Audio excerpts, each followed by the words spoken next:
안녕하십니까, 책돌입니다. 오늘 소개해드릴 책은 별남부자 사이토 이토리의 그릇입니다. 저자는 사이토 이토리, 출판사는 나비스쿨입니다. 주요 저자로는 시바무라 에미코입니다. 이 책은 절판되었었던 책인데요. 구하기가 힘들어서 중고책 가격이 굉장히 비쌌던 책입니다. 이번에 새롭게 재출간이 되어서 소개를 해드리게 되었습니다. 그럼 바로 본문을 보겠습니다. 인생에서 가장 중요한 목표는 당신과 주변 사람의 행복입니다. 행복은 특별하거나 거창한 꿈이 아닙니다. 내가 잘 하는 일, 해낼 수 있는 일이 곧 행복입니다. 행복을 느끼는 방식과 모습은 저마다 다르지만 할 수 있는 일이 적을 때보다는 많을 때 우리는 더 큰 행복을 느끼지 않을까요? 미움받기보다는 사랑받고 싶고, 일을 못하는 쪽보다는 잘하는 쪽이 좋고, 돈도 없는 쪽보다는 있는 쪽이 좋습니다. 할 수 있는 일이 많아질수록 선택의 폭이 넓어집니다. 내가 할 수 있는 일은 이것뿐이야 라고 말하는 사람보다는 나는 이 일도 할 수 있고 저 일도 할 수 있다라고 말하는 사람이 더 행복합니다. 내가 생각하는 그릇이란 스스로 할 수 있는 일입니다. 많은 사람에게 사랑받을 수 있는 그릇, 다른 사람에게 감동을 줄 수 있는 그릇, 일을 해서 돈을 벌 수 있는 그릇, 돈을 관리하고 불릴 수 있는 그릇,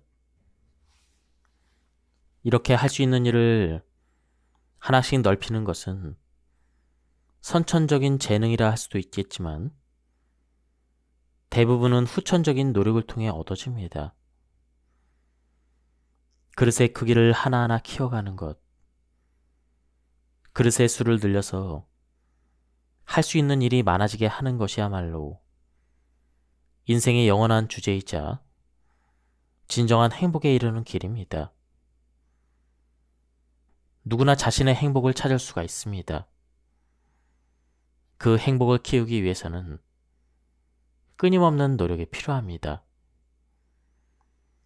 회사에서 상사에게 싫은 소리를 듣거나 업무 중에 스트레스를 받더라도 이겨내기 위해 노력해야 합니다. 그때마다 발휘하는 노력은 절대로 헛된 것이 아닙니다. 어려움을 극복하고 인내심을 기르는 과정에서 우리는 그릇이 커지고 더 나은 사람으로 성장합니다. 진정한 행복은 이러한 노력 끝에 차곡차곡 얻게 됩니다.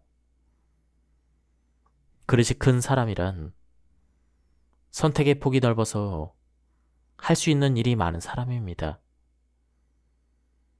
매사를 넓은 시야로 파악하기 때문에 같은 일을 겪어도 다른 면을 볼 줄 알고 자연히 만들어내는 결과도 다릅니다. 그래서 작은 일에 초조해하거나 고민하지 않습니다. 이렇게 그릇이 큰 사람은 자신도 행복해지고 다른 사람의 눈에도 굉장히 매력적으로 보입니다. 상품 개발 과정에서 보통 수백 가지 아이디어 중 불과 10에서 20%만이 실제 상품으로 출시됩니다. 그 중에서도 대박이 나는 경우는 고작 몇 퍼센트에 불과합니다. 그런데 히토리 선생님이 개발한 상품은 백발백중 실패가 없습니다. 이런 일이 어떻게 가능한지를 여쭤봤더니 히토리 선생님은 이렇게 대답했습니다. 일본 규슈에 있는 사가현에 오우미라는 나라의 오우미 상인이라 불리는 사람들이 있습니다. 그들은 삼포 요시라는 말을 항상 가슴에 새기고 신념으로 삼고 일했습니다. 삼포 요시란 파는 사람에게 이롭고 사는 사람에게 이롭고 세상에 이롭다는 말입니다. 오우미 상인들은 자국뿐만 아니라 다른 나라에 가서도 다양한 특산물을 팔았습니다. 하지만 사람들은 대개 타지에서 온 상인들을 믿지 않았습니다. 오우미 상인들이 이런 어려움을 극복하기 위해 삼포 요시를 떠올리고 실천했습니다. 파는 사람뿐만 아니라 사는 사람에게도 이득이 되고 사업을 할 수 있게 해준 지역에도 기쁨을 주고자 했습니다. 나는 여기에 하나를 더해 시오 요시를 사업 이념으로 삼고 있습니다. 시오 요시란 하늘을 기쁘게 한다는 뜻입니다. 고객뿐만 아니라 세상을 기쁘게 하는 상품을 만들면 우리에게도 이득이 생깁니다. 더 나아가 하늘을 기쁘게 하는 상품을 만든다면 절대로 실패하지 않습니다. 히토리 선생님이 말하는 하늘은 특정 종교의 신이 아닙니다. 하느님일 수도 있고 인간의 알을 초월한 위대한 존재로 해석해도 좋습니다. 그분은 특정 종교를 믿지 않지만 그렇다고 종교를 믿는 사람에게 신앙을 버리라고 말하지 않습니다. 히토리 선생님은 하늘에 대한 믿음을 자주 표현합니다. 하늘을 믿는 마음은 경외심이라 할 수도 있습니다. 경외심이란 공경하면서도 두려워하는 마음입니다. 경외심을 가진 사람은 교만하지도 거만하지도 않습니다. 세상은 큰 성공을 맛본 뒤 거만해진 사람의 편이 되어주지 않습니다. 하늘도 그런 사람 편이 되어주지 않습니다. 히토리 선생님은 우리가 처음 만났을 때나 지금이나 변함이 없습니다. 돈이 없다고 비굴하지 않았고 돈이 많다고 거만하지 않았습니다. 그분은 모두에게 한결같은 사람입니다. 저희 제자들을 대할 때도 직원들을 대할 때도 심지어 우연히 방문한 찻집에서 옆자리에 앉은 사람을 대할 때도 한결같이 친절합니다. 유명인이라 해서 다르지도 않습니다. 한결같은 경외심, 즉 하늘을 믿는 인생관이 하늘을 내 편으로 만드는 방법이라고도 할 수 있습니다. 정당한 노력을 쏟아라. 여러분에게 가장 먼저 전하고 싶은 메시지는 자신의 길을 개척하고 행복해지려면 이에 걸맞는 정당한 노력이 필요하다는 것입니다. 사람들은 종종 에미코 사장님은 좋은 스승을 만났기 때문에 성공할 수가 있었죠. 이렇게 말합니다. 어떤 의미에서는 맞는 말이죠. 제가 히토리 선생님을 만나지 않았다면 이만큼 성공하고 행복할 수 없었을 테니까요. 그렇다고 해서 제가 아무런 노력도 하지 않았다는 뜻은 아닙니다. 사업가로서의 그릇, 돈을 가질 수 있는 그릇, 사람으로서의 그릇을 단번에 체득할 수 있는 것은 아니기 때문이죠. 사업을 처음 시작할 때 저는 영업부터 포장까지 모든 일을 직접 처리했습니다. 아침 일찍 누구보다도 먼저 출근해서 하루를 준비하고 고객 문의에 답장을 보내고 전화를 받으면서 상품 설명과 고객 상담까지 모든 일을 스스로 해결했습니다. 주문을 받고 제품을 포장하는 일도 직접 했습니다. 포장 업무는 신속하게 처리하지 않으면 배송 마감 시간을 지킬 수가 없습니다. 낭비되는 시간을 조금이라도 줄이기 위해 쓰레기 봉투를 몸에 묶고 작업했습니다. 영업과 제품 발송이 끝나면 그날의 매출을 집계하고 다음날의 일정을 미리 준비했습니다. 아침 9시부터 새벽 1시까지 최선을 다해 일했습니다. 저는 이렇게 노력하는 과정에서 얻은 것이 많습니다. 먼저 다른 사람의 수고를 이해할 수가 있었습니다. 영업과 배송 업무를, 그리고 거기서 생기는 어려움과 문제가 발생했을 때 느끼는 스트레스와 고통 등을 다 겪어봤기 때문이죠. 그 덕분에 지금도 타인의 마음에 공감할 수 있고 구체적인 조언을 해줄 수 있어서 감사한 마음입니다. 또한 현장에서 경험한 문제를 그 바탕으로 치밀한 아이디어를 내는 능력도 생겼습니다. 고객의 반응과 의견을 직접 들으면서 업무에 반영할 수 있었기 때문입니다. 광고 전단지 한 장을 접더라도 효율적인 방법을 터득했습니다. 봉사하는 마음으로 일하라. 자신의 그릇을 크게 키울 수 있는 가장 좋은 방법은 일을 하는 것입니다. 대부분의 사람들은 생계를 위해 일합니다. 생계를 유지하는 일은 물론 중요합니다. 그러나 오직 자신을 위해서만 일하고 있다면 노동을 제공하고 그 대가로 보수를 받을 것에 그칠 뿐 그로부터 배움이나 성장은 얻을 수가 없습니다. 히토리 선생님은 일이란 주위 사람들을 편안하게 만드는 행위라고 합니다. 일할 때는 단순히 노동을 제공하는 것만 아니라 봉사하는 마음으로 하는 것이 중요하다고 강조합니다.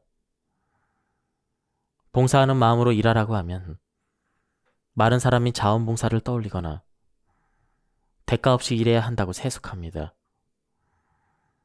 하지만 제가 전하고 싶은 봉사하는 마음은 무상으로 일하라는 것이 아닙니다. 봉사하는 마음으로 일하는 사람이 다양한 즐거움을 느낄 수 있고 폭넓은 배움을 얻을 수가 있습니다. 봉사하는 마음으로 일하려면 먼저 자기 일을 책임감 있고 신속하게 끝내야 합니다. 여기에는 노력과 솜씨가 필요합니다.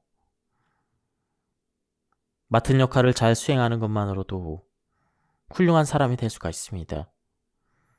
보통은 자기 일이 끝나면 일찍 퇴근해서 남은 시간을 위해 오직 자기 자신을 위해 쓰려고 합니다.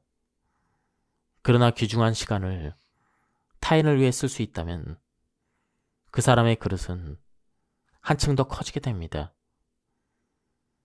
결과적으로 자신의 업무 능력을 향상시킬 수 있었을 뿐만 아니라 주변 사람들에게도 인정받고 사랑받는 사람이 됩니다. 사람은 일을 통해 업무 능력과 인간관계 등 다양한 것을 배웁니다. 때로는 사회생활을 하면서 어려운 문제에 봉착하거나 고통스러운 상황에 직면하기도 합니다. 그러나 사람은 일을 수행해 나가며 삶의 원동력을 얻고 더 성장할 수가 있습니다. 쏟아지는 폭포 밑에 앉아있는 것도 수행이지만 주어진 일에 최선을 다하는 것이야말로 인생에서 가장 즐거운 배움이자 가장 큰 수행입니다. 그릇을 키우는 두뇌 사용법. 신체뿐만 아니라 두뇌도 사용하지 않으면 쇠퇴합니다. 우리의 두뇌는 슈퍼컴퓨터 이상의 고성능을 가지고 있습니다. 이 훌륭한 기능을 활용하는 방법은 아주 간단합니다. 히토리 선생님은 이 방법을 이상하다고 생각하기라고 부릅니다. 쉽게 말해 당신이 부자가 되고 싶다면 내가 부자가 아니라니 정말 이상해. 이렇게 생각하면 됩니다. 두뇌는 이 이상한 문제를 해결하기 위해 최고로 작동합니다. 그리고 해결책과 아이디어를 제시해 줍니다. 이 경우에는 부자가 되기 위해 구체적으로 어떻게 해야 할지를 알려줍니다. 다만 한 가지 주의할 점이 있습니다. 두뇌가 찾은 해결책이나 아이디어를 삭제하려는 컴퓨터 바이러스 같은 존재도 있다는 사실이죠. 정확히는 잘못된 고정관념이라 할 수 있습니다. 이 바이러스, 즉 잘못된 고정관념은 과거의 실패나 주변에서 들어온 무시 등의 부정적인 기억으로부터 형성됩니다. 그래서 어차피 무리야, 이런 내용이나 해도 소용없어라는 메시지를 머릿속에 퍼뜨립니다. 이 바이러스에 대항하기 위해서 어차피 무리야, 해도 소용없어라는 과거의 기억을 나는 할 수 있다라는 믿음으로 더 씌워야 합니다. 이렇게 더 씌우는 방법이 바로 행동입니다. 아무리 좋은 생각이나 아이디어가 있어도 행동하지 않으면 아무 일도 일어나지 않습니다. 여기서 중요한 것은 거창한 목표가 아니라 지금 당장 실행할 수 있는 쉬운 아이디어부터 행동으로 옮기는 것입니다. 작은 일이라도 직접 해내고 그렇고 나면 할 수 있다라는 결과를 낳습니다. 이후 점차 난이도를 높여가며 도전하다 보면 두뇌 속에 할 수 있다라는 기억이 차곡차곡 늘어납니다. 이 과정이 쌓이면 과거에 할 수 없다라는 부정적인 기억들이 자연스럽게 할 수 있다라는 긍정적 기억으로 더 씌워집니다. 더 나아가 아직 시도해보지 않은 일도 두렵지 않고 오히려 할 수 있다라는 생각이 듭니다. 긍정적 경험을 축적해 나가다 보면 자신감이 단단한 근육처럼 성장합니다. 행동이 곧 새로운 믿음을 만들어냅니다. 히토리 선생님의 두뇌도 제 두뇌도 당신의 두뇌에 비해 결코 크거나 특별하지 않습니다. 모두 똑같이 훌륭한 기능과 무한한 가능성을 갖추고 있습니다. 다만 두뇌라는 그릇을 어떻게 사용하느냐에 따라 인생의 방향은 크게 달라집니다. 그릇을 소극적으로 쓰면 평범한 결과에 머물지만 적극적으로 쓰면 전혀 다른 인생을 열 수가 있습니다. 결국 중요한 것은 두뇌의 크기가 아니라 두뇌라는 그릇에 무엇을 채우고 어떤 행동으로 더 씌우기를 반복하느냐입니다. 자신의 한계를 뛰어넘어라. 경쟁에서 저도 낙담하지 않고 좌절하지 않고 질투하지 않는 태도가 중요하다고 앞서 언급했지만 사실 경쟁에서 패배하면 무척 분한 마음이 듭니다. 저도 분한 마음으로 오기가 생겨 전보다 더욱 열심히 하게 된 면도 없지 않습니다. 분한 마음도 잘 활용한다면 더 나은 결과를 얻기도 합니다. 언젠가 주변에서 들은 이야기가 있습니다. 어느 마을에 이방인이 들어왔습니다. 그는 마을 대표에게 황무지 땅을 빌렸습니다. 이방인은 그 작은 땅에 집을 지었습니다. 일부 남은 땅을 열심히 가꿨습니다. 그것을 본 마을 사람들은 그를 비웃었습니다. 아무리 가꾼다 해도 저런 땅에는 어떤 작물도 심을 수 없을 거라고 말했습니다. 하지만 황폐했던 땅에 싹이 났고 점차 아름다운 밭으로 변했습니다. 사람들이 이방인에게 황폐한 땅을 훌륭한 밭으로 가꿀 수 있었던 비법을 묻자 이방인은 이렇게 대답했습니다. 나는 이 땅을 가꾸면서 두고 보자라는 이름의 씨앗을 뿌렸습니다. 주변 사람들의 말에 신경 쓰지 않고 용서하는 태도도 중요하지만 때로는 분한 마음을 용수철로 삼아 한계를 뛰어넘는 역량이 필요합니다. 히토리 선생님도 비슷한 이야기를 들려준 적이 있습니다. 제 제자들은 모두 성실합니다. 항상 열과 성을 다합니다. 하지만 한 가지 아쉬운 면이 있습니다. 그것은 바로 두고 보자 정신입니다. 회사 상사에게 부당한 말을 들었다고 상상해 봅시다. 그때 속으로 두고 보자라는 말을 떠올려야 합니다. 정면으로 부딪혔다가 문제가 될 것입니다. 그러니 마음속으로만 생각하면서 이 상황을 해결하기 위해 머리를 싸매고 방법을 찾아야 합니다. 그 다음에 보란듯이 좋은 성과를 내야 합니다.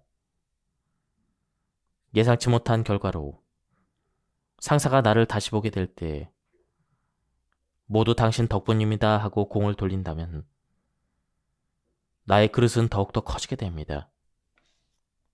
제가 지금까지 게임을 통해 한 일은 모두 자신의 한계에 도전하는 것이었습니다. 한계를 반복적으로 뛰어넘으면서 그릇의 크기를 점차 키워갔습니다. 경쟁 대상에게 지지 않는 것도 중요하지만 궁극적으로 가장 중요한 것은 자신에게 지지 않는 것입니다. 자신의 한계는 결국 자신이 만들어냈기 때문입니다. 필사적이라는 말이 있습니다. 글자 그대로 반드시 죽는다는 뜻입니다. 어떤 일을 해내지 못해 죽게 된다면 누구나 죽을 힘을 다할 것입니다. 죽을 각오도 했지만 해내지 못할 때 그것이 자신의 진짜 한계입니다. 자신의 한계를 뛰어넘기 위해서는 필사적으로 젖먹던 힘까지 다해야 합니다. 성공하지 못한 사람이나 운이 나쁜 사람, 능력이 뛰어나지만 결과가 다소 부족한 사람들에게는 공통점이 있습니다.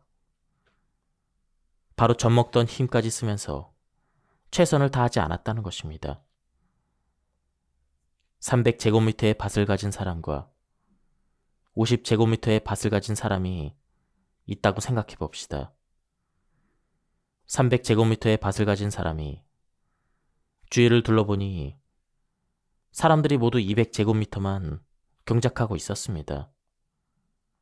그래서 남들처럼 200제곱미터만 경작을 하고 나머지 시간에는 일하지 않았습니다. 반면 50제곱미터의 밭을 가진 사람은 남들보다 작은 땅이라도 더 잘 가꾸기 위해 쉬지 않고 일했습니다. 나중에 어떻게 됐을까요? 50제곱미터의 밭을 가진 사람은 능력이 점점 발전해서 60제곱미터, 70제곱미터, 마침내는 100제곱미터까지 경작해낼 수가 있습니다. 그에 반해 300제곱미터의 밭을 가진 사람은 200제곱미터만 경작하다가 점점 능력이 쇠퇴해서 150제곱미터, 100제곱미터로 줄게 되었습니다. 두 사람 중 운이 좋은 사람은 50제곱미터의 밭을 가진 사람입니다. 두 사람이 어떤 자세로 일했는지 세상이 알기 때문입니다. 밭의 크기에 상관없이 세상은 열심히 일하는 사람을 응원하고 게으름을 피우는 사람은 곱게 보지 않습니다. 열심히 하는 사람은 하늘이 지켜줍니다. 그러니 우리는 어떤 상황을 마주하더라도 끝까지 최선을 다해야 합니다. 지혜와 온 힘을 다해 온전히 몰입하여 노력해야 합니다. 큰 그릇을 가지고 싶다면 마음껏 비교하세요라는 마음가짐이 필요합니다. 비교당하는 것을 피하는 자세보다는 어디 한번 해보자는 자세를 갖는 게 좋습니다. 타인이 어떤 기준으로 나를 비교할지는 그 사람만이 알고 있습니다. 반대로 자신의 비교 기준은 스스로 정할 수가 있습니다. 결과적으로 자신의 행복 기준도 스스로 정하면 되는 것입니다. 생각을 해보면 그릇의 크기를 결정하는 쪽도 내가 아닌 상대방입니다. 회사에서는 그릇이 큰 사람이라는 평가를 듣는 사람이지만 집에 와서는 아내나 남편에게 그릇이 작은 사람이라고 타박을 들을 수도 있습니다. 중요한 것은 내가 누구에게 그릇이 큰 사람이 되고 싶은가입니다. 그 누구를 결정하는 것은 바로 자신입니다. 그릇이 클수록 많은 사람을 받아들일 수가 있습니다. 물론 한 사람만을 온전히 받아들이는 그릇도 가질 줄 알아야 합니다. 누구를 위한 그릇을 키우고 싶은가요? 그 누군가를 온전히 받아들일 수 있는 그릇을 평생에 걸쳐 키우는 것. 그것이 바로 인생입니다. 인생을 여행에 비유한다면 그릇은 하늘이 준 이동수단이 아닐까요? 저는 가끔 이런 생각을 하곤 합니다. 사람은 태어날 때 자신의 인생을 어떻게 꾸려갈지 하늘과 약속하며 그 약속을 지키기 위한 그릇을 이미 갖고 태어난다는 것이 아닐까, 이런 생각 말이죠. 그런 의미에서 인생이란 하늘과의 약속을 지키기 위한 수행의 여정이라 할 수 있습니다. 그래서 하늘은 인간이 약속을 잘 지키고 있는지, 어떠한 환경과 상황 속에서도 그 약속을 지키려는 자세가 되어 있는지를 시험하기 위해 시련을 주는 것일지도 모릅니다. 지금까지 제 인생에서도 다양한 시련이 있었습니다. 그럴 때마다 앞서가는 사람의 인생을 보며 그 해결책을 찾아보곤 했습니다. 그릇이 큰 사람에게 하늘이 준 시련은 어떤 의미일까요? 하늘은 사람의 능력에 따라 견딜 수 있는 만큼의 시련을 줍니다. 하지만 때로는 아무런 문제가 없어 보이는 곳에 시련을 주기도 합니다. 돈을 버는 것이 꿈인 사람이 열심히 일하면 어느 정도의 돈을 버는 능력을 갖추게 됩니다. 돈을 많이 벌게 되면 돈을 지키는 능력을 원하게 됩니다. 돈을 사치스럽게 쓰면 그것을 탐하는 사람, 도둑이 나타납니다. 도둑을 조심하려면 경비를 더욱 철저히 하고 수상한 사람들을 경계하면 됩니다. 하지만 도둑보다 더 조심해야 할 것이 있습니다. 바로 교만입니다. 다른 사람들이 지켜 세우는 달콤한 말에 취해서 하지 않아도 될 일까지 나서게 되면 머지않아 빚더미에 앉게 될 것입니다. 교만은 자신을 위기에 빠뜨리는 어리석은 행동입니다. 하늘과의 약속을 잊지 않고 자신의 처지를 잘 파악하면서 반드시 가야 할 곳에만 가야 합니다. 그 사람의 그릇을 알 수 있는 가장 좋은 때는 돈을 벌었을 때입니다. 한 사람의 그릇은 그 사람의 가장 약한 부분에서부터 그 모습을 드러냅니다. 지위나 명예에 약한 사람은 그런 곳을 채워주는 투자 이야기가 먹힙니다. 그런 사람들은 번지질한 겉모습에 바로 넘어갑니다. 여자에게 약한 남자는 여자 문제로만 하고 연예인에게 약한 사람은 연예인과 얽혀 망합니다. 하늘의 시련은 반드시 그 사람의 가장 약한 부분에서 나타나죠. 그러므로 인생에서 가장 자신의 약한 부분을 강하게 단련해서 나아가는 수행이 필요합니다. 저는 돈을 빌려 달라거나 기부를 부탁받았을 때 가장 약해집니다. 냉정하게 거절했다가 인간관계가 틀어지거나 구두쇠라는 말을 들을까봐 걱정이 앞섭니다. 이런 고민을 할 때 아주 중요한 이야기를 들었습니다. 돈을 빌려줄 때는 그것이 정말 그 사람을 위한 일인가를 생각해야 합니다.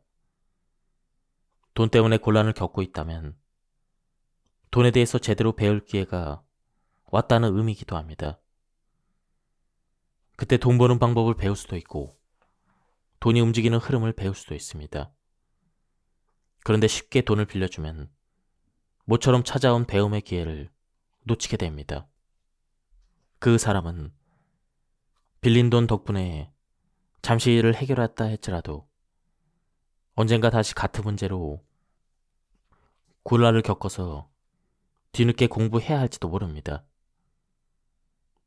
그러니 돈 때문에 어려움을 겪는 사람이 있다면 돈을 빌려주기보다는 돈 버는 방법과 일하는 방법을 가르쳐주는 편이 낫습니다.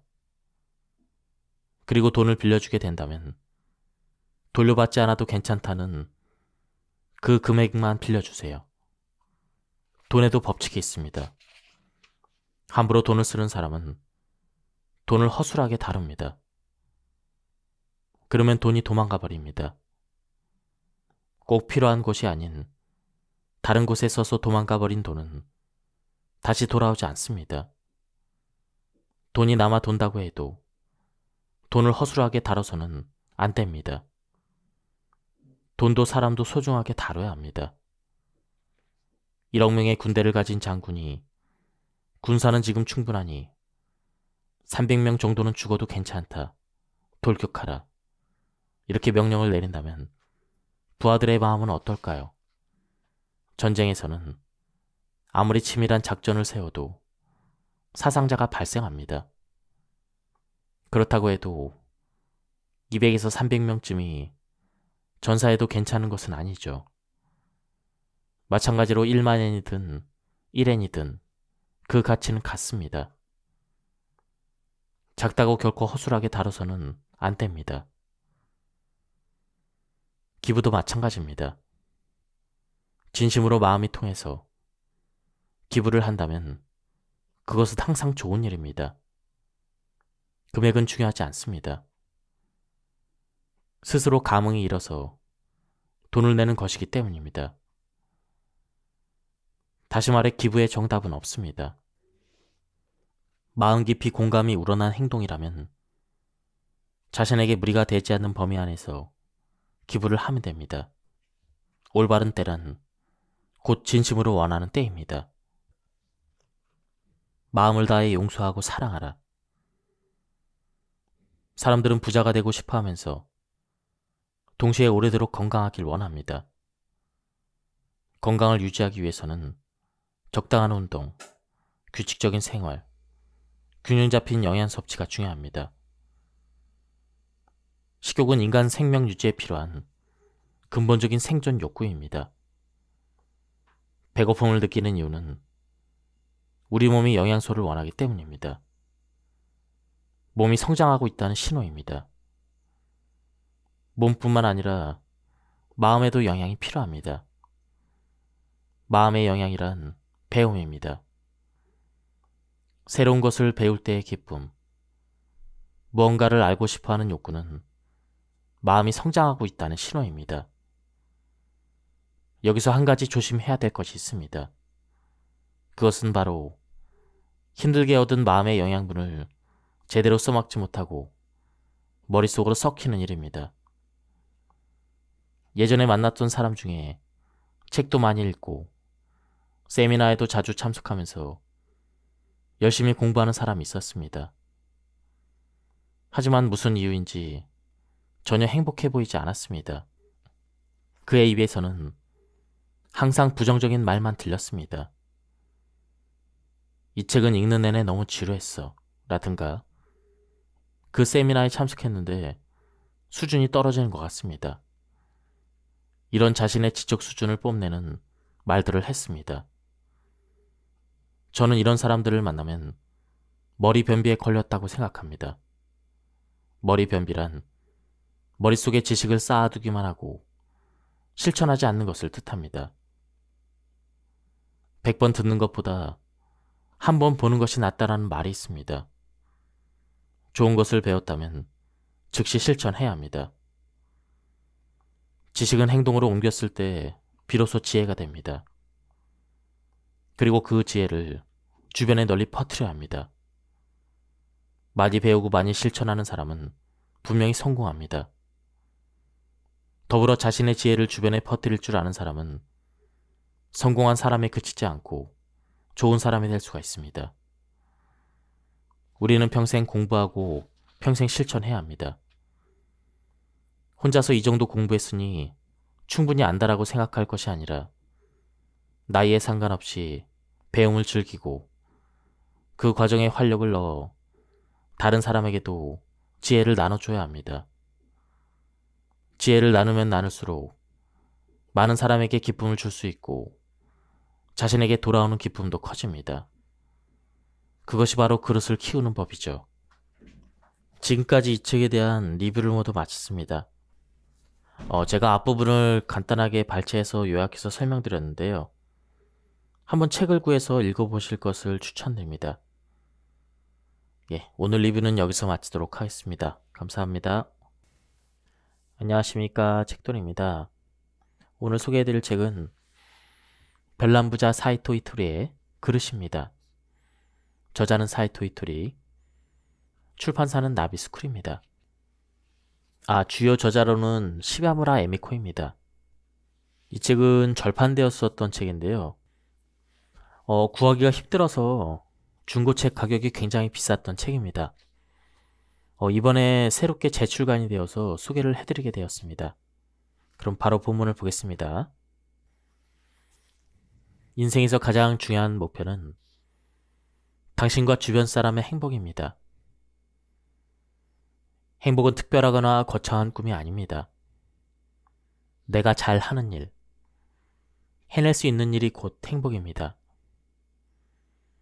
행복을 느끼는 방식과 모습은 저마다 다르지만 할 수 있는 일이 적을 때보다는 많을 때 우리는 더 큰 행복을 느끼지 않을까요? 미움받기보다는 사랑받고 싶고 일을 못하는 쪽보다는 잘하는 쪽이 좋고 돈도 없는 쪽보다는 있는 쪽이 좋습니다. 할 수 있는 일이 많아질수록 선택의 폭이 넓어집니다. 내가 할 수 있는 일은 이것뿐이야 라고 말하는 사람보다는 나는 이 일도 할 수 있고 저 일도 할 수 있다라고 말하는 사람이 더 행복합니다. 내가 생각하는 그릇이란 스스로 할 수 있는 일입니다. 많은 사람에게 사랑받을 수 있는 그릇, 다른 사람에게 감동을 줄 수 있는 그릇, 일을 해서 돈을 벌 수 있는 그릇, 돈을 관리하고 불릴 수 있는 그릇. 이렇게 할 수 있는 일을 하나씩 넓히는 것은 선천적인 재능이라 할 수도 있겠지만 대부분은 후천적인 노력을 통해 얻어집니다. 그릇의 크기를 하나하나 키워가는 것, 그릇의 수를 늘려서 할 수 있는 일이 많아지게 하는 것이야말로 인생의 영원한 주제이자 진정한 행복에 이르는 길입니다. 누구나 자신의 행복을 찾을 수가 있습니다. 그 행복을 키우기 위해서는 끊임없는 노력이 필요합니다. 회사에서 상사에게 싫은 소리를 듣거나 업무 중에 스트레스를 받더라도 이겨내기 위해 노력해야 합니다. 그때마다 발휘하는 노력은 절대로 헛된 것이 아닙니다. 어려움을 극복하고 인내심을 기르는 과정에서 우리는 그릇이 커지고 더 나은 사람으로 성장합니다. 진정한 행복은 이러한 노력 끝에 차곡차곡 얻게 됩니다. 그릇이 큰 사람이란 선택의 폭이 넓어서 할 수 있는 일이 많은 사람입니다. 매사를 넓은 시야로 파악하기 때문에 같은 일을 겪어도 다른 면을 볼 줄 알고 자연히 만들어내는 결과도 다릅니다. 그래서 작은 일에 초조해하거나 고민하지 않습니다. 이렇게 그릇이 큰 사람은 자신도 행복해지고 다른 사람의 눈에도 굉장히 매력적으로 보입니다. 상품 개발 과정에서 보통 수백 가지 아이디어 중 불과 10에서 20%만이 실제 상품으로 출시됩니다. 그 중에서도 대박이 나는 경우는 고작 몇 %에 불과합니다. 그런데 히토리 선생님이 개발한 상품은 백발백중 실패가 없습니다. 이런 일이 어떻게 가능한지를 여쭤봤더니 히토리 선생님은 이렇게 대답했습니다. 일본 규슈에 있는 사가현에 오움이라는 나라에 오움이 상인이라 불리는 사람들이 있습니다. 그들은 삼포 요시라는 말을 항상 가슴에 새기고 신념으로 삼고 일했습니다. 삼포 요시란 파는 사람에게 이롭고 사는 사람에게 이롭고 세상에 이롭다는 말입니다. 오우미 상인들은 자국뿐만 아니라 다른 나라에 가서도 다양한 특산물을 팔았습니다. 하지만 사람들은 대개 타지에서 온 상인들을 믿지 않았습니다. 오우미 상인들이 이런 어려움을 극복하기 위해 삼포 요시를 떠올리고 실천했습니다. 파는 사람뿐만 아니라 사는 사람에게도 이득이 되고 사업을 할 수 있게 해준 지역에도 기쁨을 주고자 했습니다. 나는 여기에 하나를 더해 시오 요시를 사업 이념으로 삼고 있습니다. 시오 요시란 하늘을 기쁘게 한다는 뜻입니다. 고객뿐만 아니라 세상을 기쁘게 하는 상품을 만들면 우리에게도 이득이 생깁니다. 더 나아가 하늘을 기쁘게 하는 상품을 만든다면 절대로 실패하지 않습니다. 히토리 선생님이 말하는 하늘은 특정 종교의 신이 아닙니다. 하느님일 수도 있고 인간의 알을 초월한 위대한 존재로 해석해도 좋습니다. 그분은 특정 종교를 믿지 않지만 그렇다고 종교를 믿는 사람에게 신앙을 버리라고 말하지 않습니다. 히토리 선생님은 하늘에 대한 믿음을 자주 표현합니다. 하늘을 믿는 마음은 경외심이라 할 수도 있습니다. 경외심이란 공경하면서도 두려워하는 마음입니다. 경외심을 가진 사람은 교만하지도 거만하지도 않습니다. 세상은 큰 성공을 맛본 뒤 거만해진 사람의 편이 되어주지 않습니다. 하늘도 그런 사람 편이 되어주지 않습니다. 히토리 선생님은 우리가 처음 만났을 때나 지금이나 변함이 없습니다. 돈이 없다고 비굴하지 않았고 돈이 많다고 거만하지 않았습니다. 그분은 모두에게 한결같은 사람입니다. 저희 제자들을 대할 때도 직원들을 대할 때도 심지어 우연히 방문한 찻집에서 옆자리에 앉은 사람을 대할 때도 한결같이 친절합니다. 유명인이라 해서 다르지도 않습니다. 한결같은 경외심, 즉 하늘을 믿는 인생관이 하늘을 내 편으로 만드는 방법이라고도 할 수 있습니다. 정당한 노력을 쏟아라.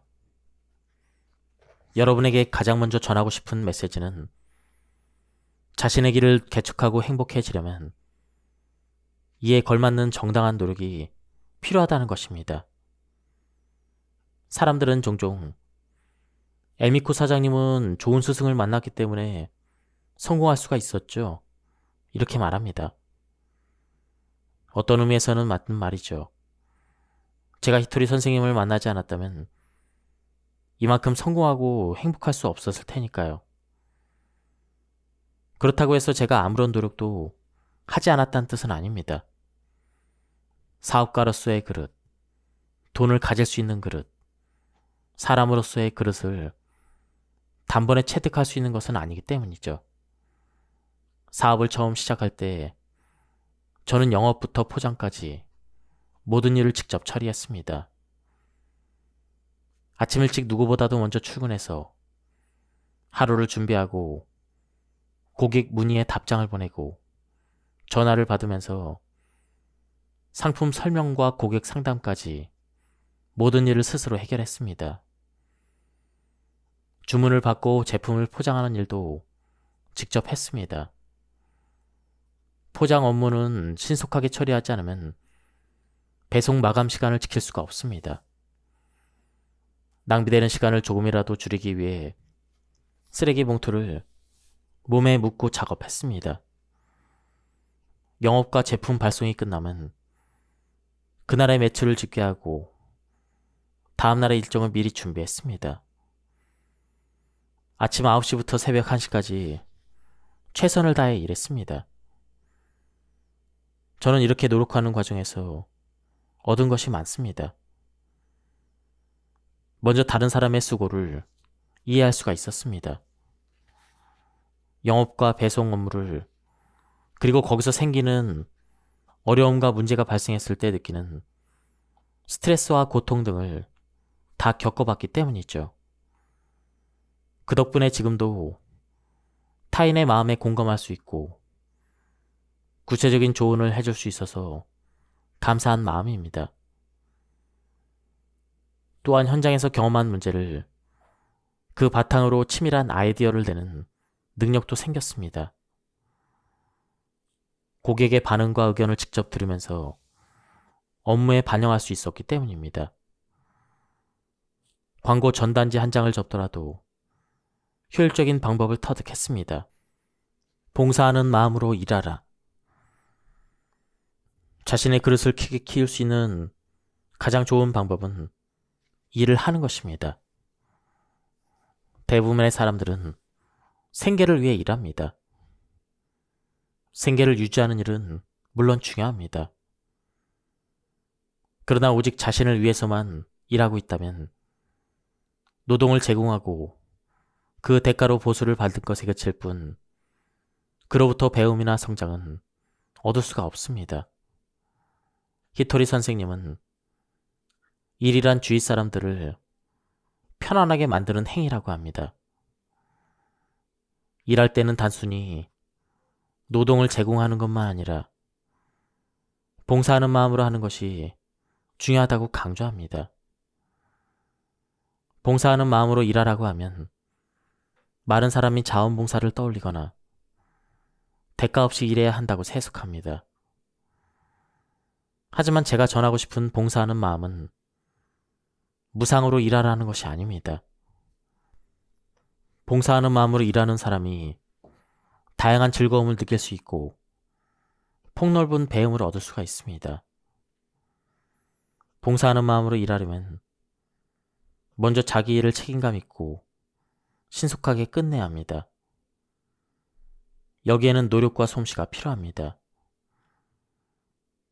맡은 역할을 잘 수행하는 것만으로도 훌륭한 사람이 될 수가 있습니다. 보통은 자기 일이 끝나면 일찍 퇴근해서 남은 시간을 위해 오직 자기 자신을 위해 쓰려고 합니다. 그러나 귀중한 시간을 타인을 위해 쓸 수 있다면 그 사람의 그릇은 한층 더 커지게 됩니다. 결과적으로 자신의 업무 능력을 향상시킬 수 있었을 뿐만 아니라 주변 사람들에게도 인정받고 사랑받는 사람이 됩니다. 사람은 일을 통해 업무 능력과 인간관계 등 다양한 것을 배웁니다. 때로는 사회생활을 하면서 어려운 문제에 봉착하거나 고통스러운 상황에 직면하기도 합니다. 그러나 사람은 일을 수행해 나가며 삶의 원동력을 얻고 더 성장할 수가 있습니다. 쏟아지는 폭포 밑에 앉아있는 것도 수행이지만 주어진 일에 최선을 다하는 것이야말로 인생에서 가장 즐거운 배움이자 가장 큰 수행입니다. 그릇을 키우는 두뇌 사용법. 신체뿐만 아니라 두뇌도 사용하지 않으면 쇠퇴합니다. 우리의 두뇌는 슈퍼컴퓨터 이상의 고성능을 가지고 있습니다. 이 훌륭한 기능을 활용하는 방법은 아주 간단합니다. 히토리 선생님은 이 방법을 이상하다고 생각하기라고 부릅니다. 쉽게 말해 당신이 부자가 되고 싶다면 내가 부자가 아니라니 정말 이상해. 이렇게 생각하면 됩니다.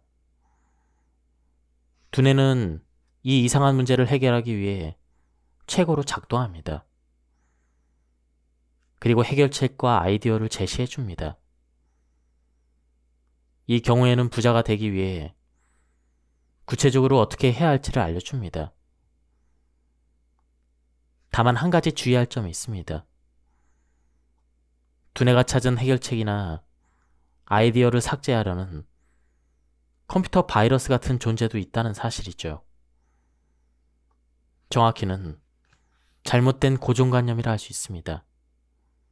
이 바이러스, 즉 잘못된 고정관념은 과거의 실패나 주변에서 들어온 무시 등의 부정적인 기억으로부터 형성됩니다. 그래서 어차피 무리야, 이런 내용이나 해도 소용없어라는 메시지를 머릿속에 퍼뜨립니다.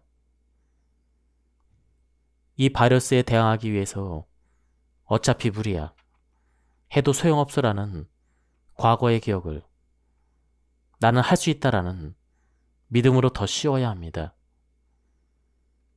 이렇게 더 씌우는 방법이 바로 행동입니다. 아무리 좋은 생각이나 아이디어가 있어도 행동하지 않으면 아무 일도 일어나지 않습니다. 여기서 중요한 것은 거창한 목표가 아니라 지금 당장 실행할 수 있는 쉬운 아이디어부터 행동으로 옮기는 것입니다. 작은 일이라도 직접 해내고 그렇고 나면 할 수 있다라는 결과를 낳습니다. 이후 점차 난이도를 높여가며 도전하다 보면 두뇌 속에 할 수 있다라는 기억이 차곡차곡 늘어납니다. 이 과정이 쌓이면 과거에 할 수 없다라는 부정적인 기억들이 자연스럽게 할 수 있다라는 긍정적 기억으로 더 씌워집니다.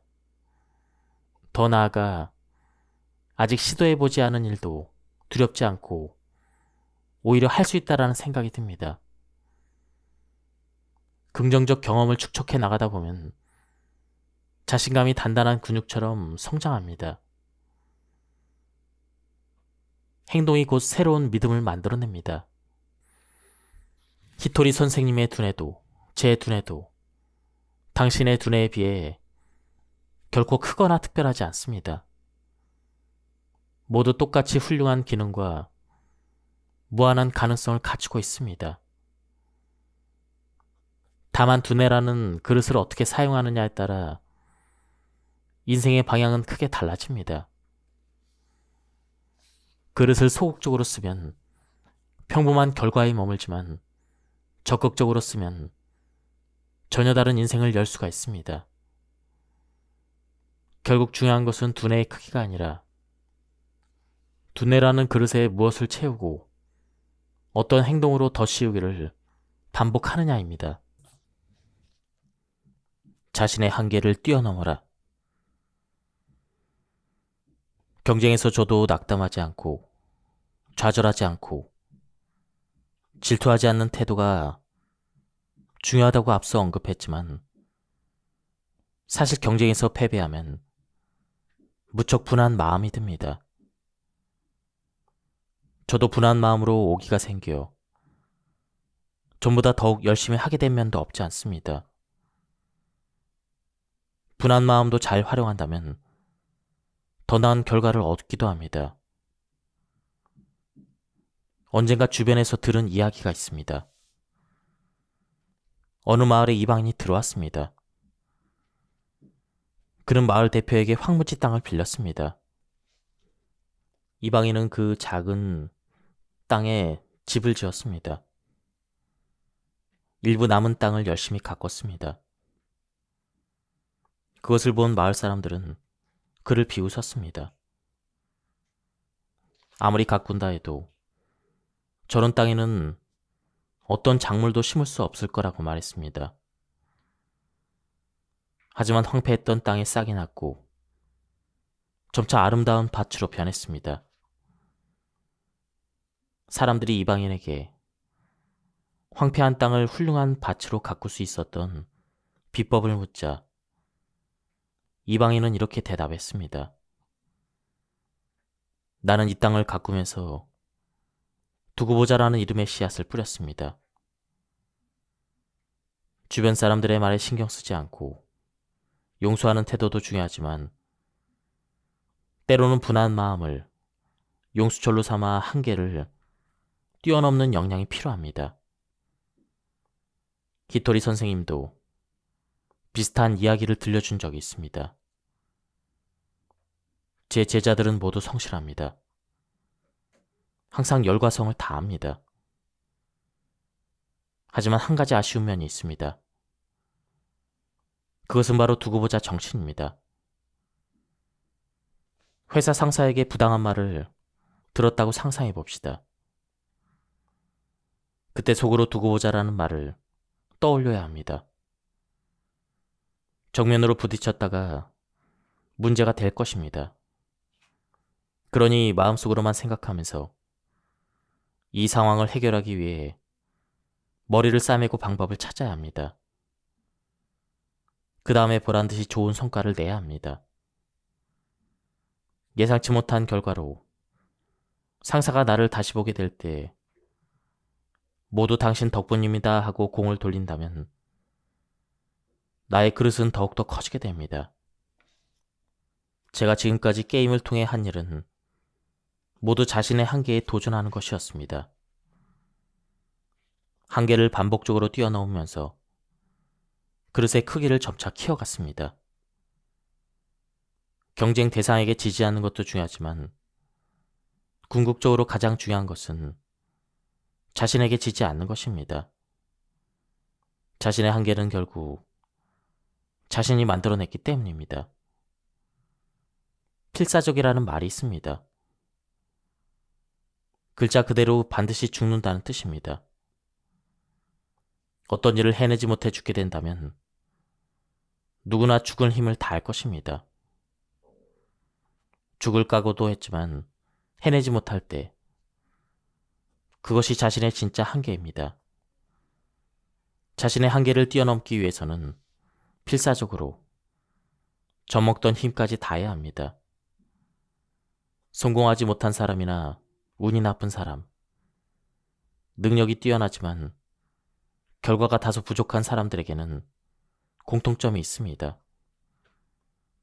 바로 젖먹던 힘까지 쓰면서 최선을 다하지 않았다는 것입니다. 300제곱미터의 밭을 가진 사람과 50제곱미터의 밭을 가진 사람이 있다고 생각해 봅시다. 300제곱미터의 밭을 가진 사람이 주위를 둘러보니 사람들이 모두 200제곱미터만 경작하고 있었습니다. 그래서 남들처럼 200제곱미터만 경작을 하고 나머지 시간에는 일하지 않았습니다. 반면 50제곱미터의 밭을 가진 사람은 남들보다 작은 땅이라도 더 잘 가꾸기 위해 쉬지 않고 일했습니다. 나중에 어떻게 됐을까요? 50제곱미터의 밭을 가진 사람은 능력이 점점 발전해서 60제곱미터, 70제곱미터, 마침내는 100제곱미터까지 경작해낼 수가 있습니다. 그에 반해 300제곱미터의 밭을 가진 사람은 200제곱미터만 경작하다가 점점 능력이 쇠퇴해서 150제곱미터, 100제곱미터로 줄게 되었습니다. 두 사람 중 운이 좋은 사람은 50제곱미터의 밭을 가진 사람입니다. 두 사람이 어떤 자세로 일했는지 세상이 알기 때문입니다. 밭의 크기에 상관없이 세상은 열심히 일하는 사람을 응원하고 게으름을 피우는 사람은 곱게 보지 않습니다. 열심히 하는 사람은 하늘이 지켜줍니다. 그러니 우리는 어떤 상황을 마주하더라도 끝까지 최선을 다해야 합니다. 지혜와 온 힘을 다해 온전히 몰입하여 노력해야 합니다. 큰 그릇을 가지고 싶다면 마음껏 비교하세요라는 마음가짐이 필요합니다. 비교당하는 것을 피하는 자세보다는 어디 한번 해보자는 자세를 갖는 게 좋습니다. 타인이 어떤 기준으로 나를 비교할지는 그 사람만이 알고 있습니다. 반대로 자신의 비교 기준은 스스로 정할 수가 있습니다. 결과적으로 자신의 행복 기준도 스스로 정하면 되는 것입니다. 생각을 해보면 그릇의 크기를 결정하는 쪽도 내가 아닌 상대방입니다. 회사에서는 그릇이 큰 사람이라는 평가를 듣는 사람이지만 집에 와서는 아내나 남편에게 그릇이 작은 사람이라고 타박을 들을 수도 있습니다. 중요한 것은 내가 누구에게 그릇이 큰 사람이 되고 싶은가입니다. 그 누구를 결정하는 것은 바로 자신입니다. 그릇이 클수록 많은 사람을 받아들일 수가 있습니다. 물론 한 사람만을 온전히 받아들이는 그릇도 가질 줄 알아야 합니다. 누구를 위한 그릇을 키우고 싶은가요? 그 누군가를 온전히 받아들일 수 있는 그릇을 평생에 걸쳐 키우는 것. 그것이 바로 인생입니다. 인생을 여행에 비유한다면 그릇은 하늘이 준 이동수단이 아닐까요? 저는 가끔 이런 생각을 하곤 합니다. 사람은 태어날 때 자신의 인생을 어떻게 꾸려갈지 하늘과 약속하며 그 약속을 지키기 위한 그릇을 이미 갖고 태어난다는 것이 아닐까, 이런 생각 말이죠. 그런 의미에서 인생이란 하늘과의 약속을 지키기 위한 수행의 여정이라 할 수 있습니다. 그래서 하늘은 인간이 약속을 잘 지키고 있는지, 어떠한 환경과 상황 속에서도 그 약속을 지키려는 자세가 되어 있는지를 시험하기 위해 시련을 주는 것일지도 모릅니다. 지금까지 제 인생에서도 다양한 시련이 있었습니다. 그럴 때마다 앞서가는 사람의 인생을 보며 그 해결책을 찾아보곤 했습니다. 그릇이 큰 사람에게 하늘이 준 시련은 어떤 의미일까요? 하늘은 사람의 능력에 따라 견딜 수 있는 만큼의 시련을 줍니다. 하지만 때로는 아무런 문제가 없어 보이는 곳에 시련을 주기도 합니다. 돈을 버는 것이 꿈인 사람이 열심히 일하면 어느 정도의 돈을 버는 능력을 갖추게 됩니다. 돈을 많이 벌게 되면 돈을 지키는 능력을 원하게 됩니다. 돈을 사치스럽게 쓰면 그것을 탐하는 사람, 도둑이 나타납니다. 도둑을 조심하려면 경비를 더욱 철저히 하고 수상한 사람들을 경계하면 됩니다. 하지만 도둑보다 더 조심해야 할 것이 있습니다. 바로 교만입니다. 다른 사람들이 지켜 세우는 달콤한 말에 취해서 하지 않아도 될 일까지 나서게 되면 머지않아 빚더미에 앉게 될 것입니다. 교만은 자신을 위기에 빠뜨리는 어리석은 행동입니다. 하늘과의 약속을 잊지 않고 자신의 처지를 잘 파악하면서 반드시 가야 할 곳에만 가야 합니다. 그 사람의 그릇을 알 수 있는 가장 좋은 때는 돈을 벌었을 때입니다. 한 사람의 그릇은 그 사람의 가장 약한 부분에서부터 그 모습을 드러냅니다. 지위나 명예에 약한 사람은 그런 곳을 채워주는 투자 이야기가 먹힙니다. 그런 사람들은 번지질한 겉모습에 바로 넘어갑니다. 여자에게 약한 남자는 여자 문제로만 하고 연예인에게 약한 사람은 연예인과 얽혀 망합니다. 하늘의 시련은 반드시 그 사람의 가장 약한 부분에서 나타나죠.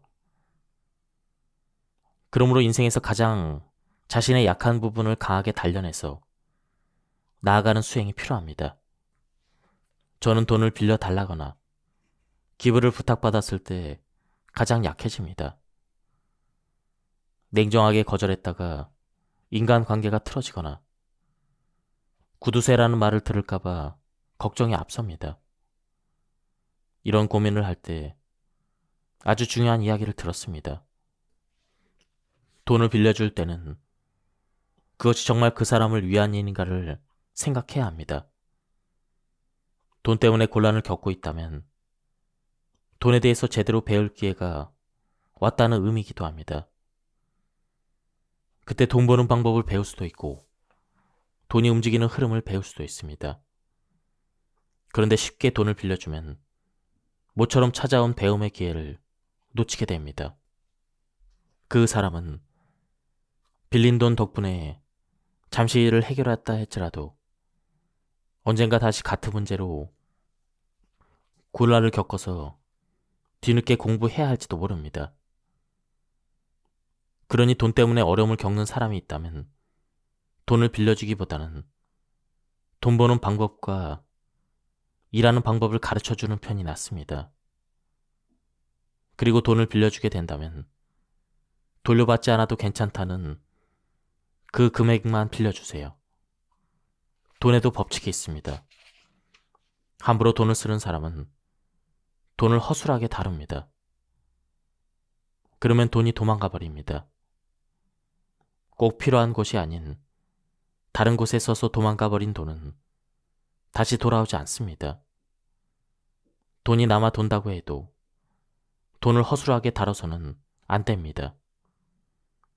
돈도 사람도 소중하게 다뤄야 합니다. 1억 명의 군대를 가진 장군이 군사는 지금 충분하니 300명 정도는 죽어도 괜찮다. 돌격하라. 이렇게 명령을 내린다면 부하들의 마음은 어떨까요? 전쟁에서는 아무리 치밀한 작전을 세워도 사상자가 발생합니다. 그렇다고 해도 200에서 300명쯤이 전사해도 괜찮은 것은 아니죠. 마찬가지로 1만엔이든 1엔이든 그 가치는 같습니다. 작다고 결코 허술하게 다뤄서는 안 됩니다. 기부도 마찬가지입니다. 진심으로 마음이 통해서 기부를 한다면 그것은 항상 좋은 일입니다. 금액은 중요하지 않습니다. 스스로 감흥이 일어서 돈을 내는 것이기 때문입니다. 다시 말해 기부의 정답은 없습니다. 마음 깊이 공감이 우러난 행동이라면 자신에게 무리가 되지 않는 범위 안에서 기부를 하면 됩니다. 올바른 때란 곧 진심으로 원하는 때입니다. 마음을 다해 용서하고 사랑하라. 사람들은 부자가 되고 싶어 하면서 동시에 오래도록 건강하길 원합니다. 건강을 유지하기 위해서는 적당한 운동, 규칙적인 생활, 균형 잡힌 영양 섭취가 중요합니다. 식욕은 인간 생명 유지에 필요한 근본적인 생존 욕구입니다. 배고픔을 느끼는 이유는 우리 몸이 영양소를 원하기 때문입니다. 몸이 성장하고 있다는 신호입니다. 몸뿐만 아니라 마음에도 영양이 필요합니다. 마음의 영양이란 배움입니다. 새로운 것을 배울 때의 기쁨, 무언가를 알고 싶어하는 욕구는 마음이 성장하고 있다는 신호입니다. 여기서 한 가지 조심해야 될 것이 있습니다. 그것은 바로 힘들게 얻은 마음의 영양분을 제대로 써먹지 못하고 머릿속으로 썩히는 일입니다. 예전에 만났던 사람 중에 책도 많이 읽고 세미나에도 자주 참석하면서 열심히 공부하는 사람이 있었습니다. 하지만 무슨 이유인지 전혀 행복해 보이지 않았습니다. 그의 입에서는 항상 부정적인 말만 들렸습니다. 이 책은 읽는 내내 너무 지루했어 라든가 그 세미나에 참석했는데 수준이 떨어지는 것 같습니다. 이런 자신의 지적 수준을 뽐내는 말들을 했습니다. 저는 이런 사람들을 만나면 머리 변비에 걸렸다고 생각합니다. 머리 변비란 머릿속에 지식을 쌓아두기만 하고 실천하지 않는 것을 뜻합니다. 100번 듣는 것보다 한 번 보는 것이 낫다라는 말이 있습니다. 좋은 것을 배웠다면 즉시 실천해야 합니다. 지식은 행동으로 옮겼을 때 비로소 지혜가 됩니다. 그리고 그 지혜를 주변에 널리 퍼뜨려야 합니다. 많이 배우고 많이 실천하는 사람은 분명히 성공합니다. 더불어 자신의 지혜를 주변에 퍼뜨릴 줄 아는 사람은 성공한 사람에 그치지 않고 좋은 사람이 될 수가 있습니다. 우리는 평생 공부하고 평생 실천해야 합니다. 혼자서 이 정도 공부했으니 충분히 안다라고 생각할 것이 아니라 나이에 상관없이 배움을 즐기고 그 과정에 활력을 넣어 다른 사람에게도 지혜를 나눠줘야 합니다. 지혜를 나누면 나눌수록 많은 사람에게 기쁨을 줄 수 있고 자신에게 돌아오는 기쁨도 커집니다. 그것이 바로 그릇을 키우는 법이죠. 지금까지 이 책에 대한 리뷰를 모두 마쳤습니다. 제가 앞부분을 간단하게 발췌해서 요약해서 설명드렸는데요. 한번 책을 구해서 읽어보실 것을 추천드립니다. 오늘 리뷰는 여기서 마치도록 하겠습니다. 감사합니다.